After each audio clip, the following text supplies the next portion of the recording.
बिस्मिल्लाहिर्रहमानिर्रहीम। अस्सलाम वालेकुम। कैसे हैं आप सब। आज मैं आपके साथ अचारी प्याज करेले की रेसिपी शेयर करूंगी। इस तरह से पीलर से मैंने पहले करेलों को छील लिया है। पीलर से बहुत ही इजीली छिल जाते हैं। और उसके बाद इस तरह से दरमियान से 2 पीसेस कट करके स्पून से मैंने सारे बीज निकाल लिए।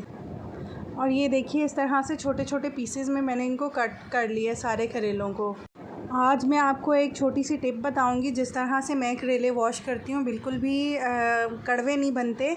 पहले मैंने 2 चम्मच नमक लगा के इसको तकरीबन आधा पौना घंटा छोड़ दिया था और इस तरह से मसल के इनको थोड़ा सा ताकि इनका पानी निकल जाए। उसके बाद मैंने 3 से 4 चम्मच इसको आटा लगाया है और अच्छे से मसल रही हूँ। और आटा लगा के भी मैं तकरीबन थोड़ी देर छोड़ दूँगी और वॉश कर लूँगी।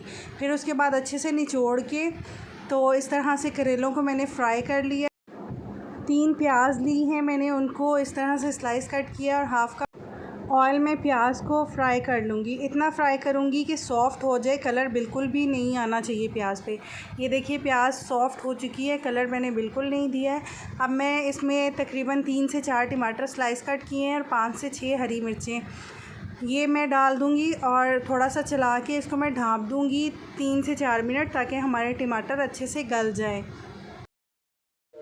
हाफ़ टी स्पून कलवंजी है, हाफ़ टी स्पून सौंफ, हाफ़ टी स्पून धनिया, हाफ़ टी स्पून ज़ीरा और हाफ़ टी स्पून इसमें मेथी दाना ऐड करके मैं इन सबको दरदरा सा कूट लूँगी।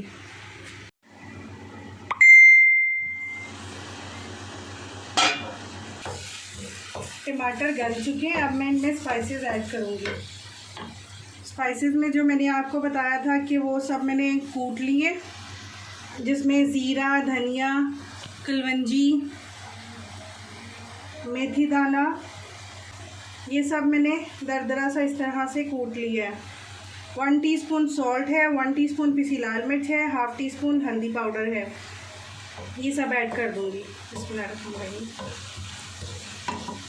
हाफ़ टी स्पून इसमें मैं आमचूर पाउडर ऐड करूँगी, खटाई पाउडर जो होता है। आप इसमें कच्ची कैरी भी ऐड कर सकते हैं।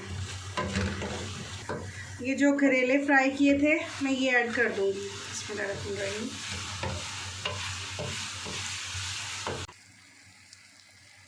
4 से 5 चम्मच मैं इसमें दही ऐड करूँगी, पानी बिल्कुल ऐड नहीं करूँगी।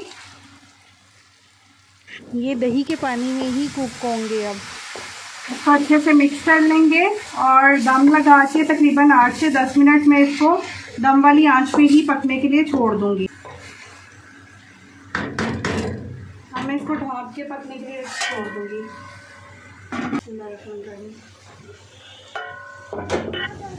8 से 10 मिनट हो चुके हैं, करेले भी कुक हो चुके हैं और बहुत यमी बने थे। करेले रेडी हो गए हैं। अब मैं इनको सर्विंग बाउल में निकालूंगी। अगर आपको रेसिपी अच्छी लगे तो कमेंट में ज़रूर बताइएगा। वीडियो को लाइक कीजिएगा, चैनल को सब्सक्राइब कीजिएगा।